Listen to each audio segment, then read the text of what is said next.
Sir मैं Dipankar, welcome to my YouTube channel. अगर आप मेरे चैनल पर नए हो, अगर आप बैंकिंग फाइनेंस में ज्वाइन करना चाहते हो तो आप प्लीज़ मेरे चैनल को लाइक और सब्सक्राइब कर दीजिए। अगर आप फ्रेशर हो तो भी आप मेरे चैनल को लाइक और सब्सक्राइब कर दीजिए और शेयर कर दिए आपके उन दोस्तों के साथ जो बैंकिंग फाइनेंस में ज्वाइन करना चाहते हैं। आज एक छोटा सा Q&A पार्ट मेरे चैनल में। तो एक भाई ने पूछा था मेरे सब्सक्राइबर ने कि सर अगर माइक्रो फाइनेंस में टर्मिनेशन करता है तो प्राइवेट बैंक में जॉब मिलेगा क्या? तो इसमें आंसर है नहीं। क्योंकि टर्मिनेशन कोई भी कंपनी तभी करता है अगर आप सिस्टम वायलेंस करते हो कंपनी का या फ्रॉड करते हो। तो फ्रॉड कैंडिडेट को कोई भी कंपनी ज्वाइन नहीं करवाता है। तो इसलिए आप जो कोई भी माइक्रो फाइनेंस में ज्वाइन नहीं कर, प्राइवेट बैंक या माइक्रो फाइनेंस में ज्वाइन नहीं कर सकते।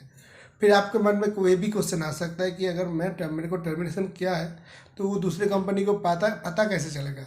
देखिए, एचआर के पास कुछ पोर्टल होता है, उसमें वो अपडेट कर देता है। क्योंकि जब भी आप कोई भी कंपनी में ज्वाइन करते हो तो वहाँ पे आपको क्या पैन कार्ड और आधार कार्ड मांगता है। तो उसमें कुछ अपडेट कर देता है कि वहाँ पे दूसरे कंपनी में जब जाओगे तो वहाँ पे टर्मिनेशन शो करता है।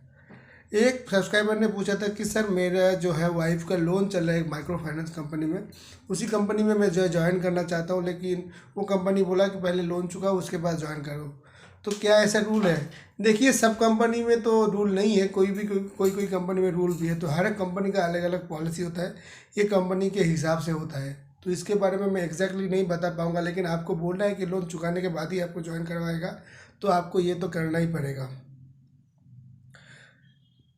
उसके बाद सर एक सब्सक्राइबर ने पूछा था कि सर फील्ड स्टाफ में ट्रेनिंग क्या क्या करवाता है? फील्ड स्टाफ में ट्रेनिंग यही करवाता है कि जो पहले तो आपका जो है 2-3 दिन रूम में ट्रेनिंग होगा। उसमें आपका इंडक्शन दिया जाएगा, उसके बाद कंपनी के बारे में, काम के बारे में, प्रोसेस के बारे में बताया जाएगा। उसके बाद आपको क्या बोलेगा, उसके बाद आपको जो है पुराना जो है फील्ड स्टाफ के साथ आपको फील्ड में भेजा जाएगा। उसको वहाँ पे जाके आपको कैसे कलेक्शन किया जाता है, उसके बाद कैसे बिजनेस किया जाता है, ये सब प्रोसेस सीखना पड़ता है आपको। अरे एक सब्सक्राइबर ने पूछा था कि सर मेरा जो है 34 साल हो गया, क्या मैं माइक्रो फाइनेंस में ज्वाइन करना चाहता हूँ?